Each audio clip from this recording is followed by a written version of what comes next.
Well, you may feel like there's a wall between you and God right now.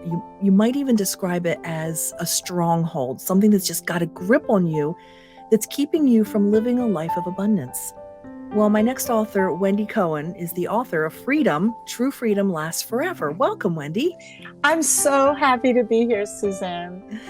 Wendy, I want to ask you what overall, if you were to hand someone your book in 30 seconds to tell them what the basic message is of your book.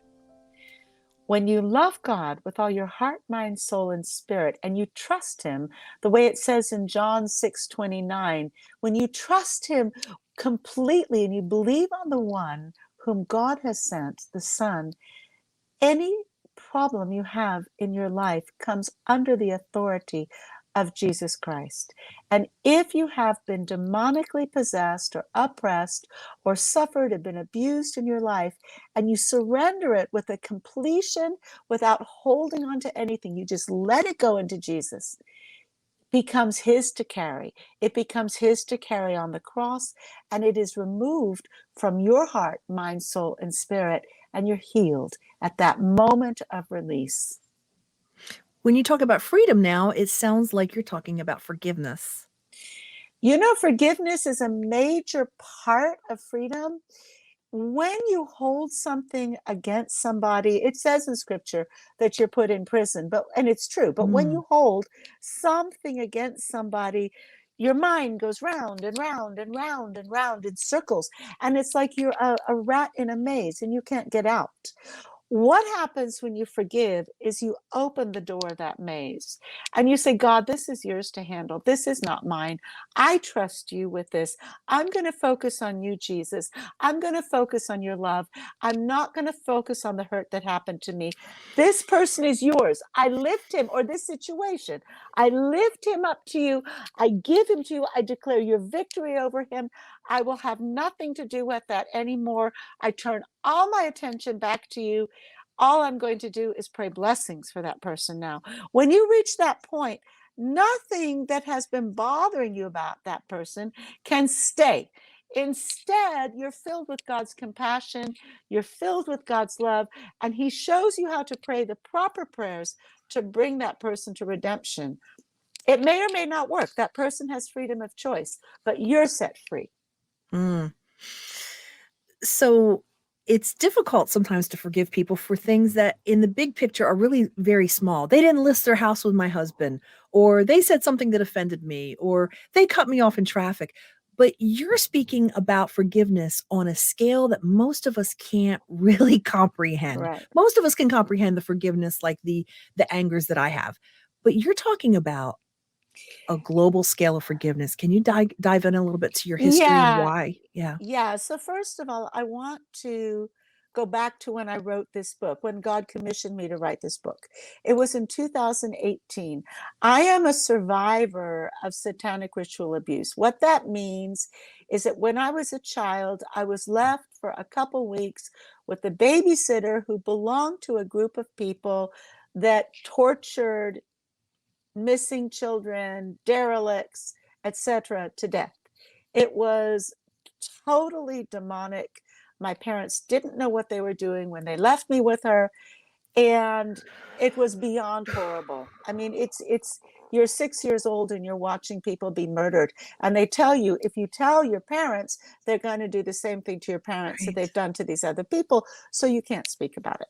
And so I already knew Jesus really well, and I already knew the Father.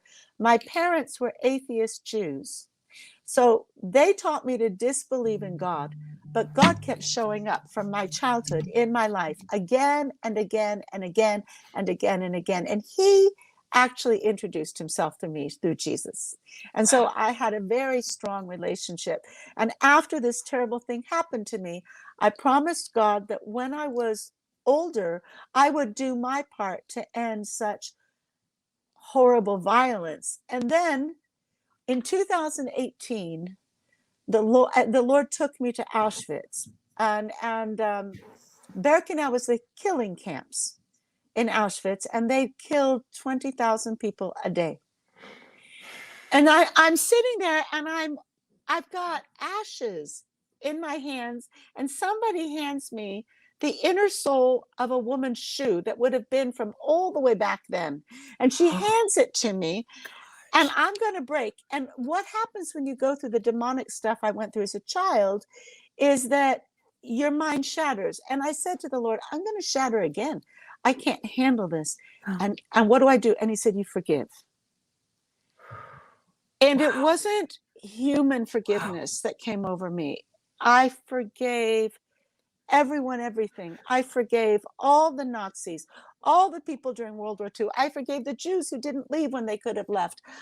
I forgave every kind of abuse. Then it went out to all the current atrocities. I was walking up and down Birkenau, forgiving all the people who do all kinds of evil all over the world, forgiving the people who hate for no reason other than Satan has controlled them, and just Wow. moving into this new realm. And then the Lord said, now you will write the book of your life and how you got free from the demonic oppression. Wendy, oh my goodness, we talk about scratching the surface. We have so much more to cover. I suggest that you buy the book. It's just absolutely incredible. I want to ask you practically in about 30 seconds, how do people begin the process of forgiving if they've been abused? It comes to that faith in God. You can't forgive like this unless you trust in something that is pure and that's holy and that loves and that wants to take care of you. When you forgive like this, you forgive to let in the beauty, the glory, the love of the one who's greater than all your problems. So you're Wow. making an exchange. When Yeshua went to the cross, he made an exchange. You're partnering with that exchange. And you're saying, here is my cross. I hand it to you. Give me back my life. Wendy, a final note. Please, we had a little bit of music coming in, and we're going to play music on the end. Share in just a couple seconds. What is this music? How did you create it and why?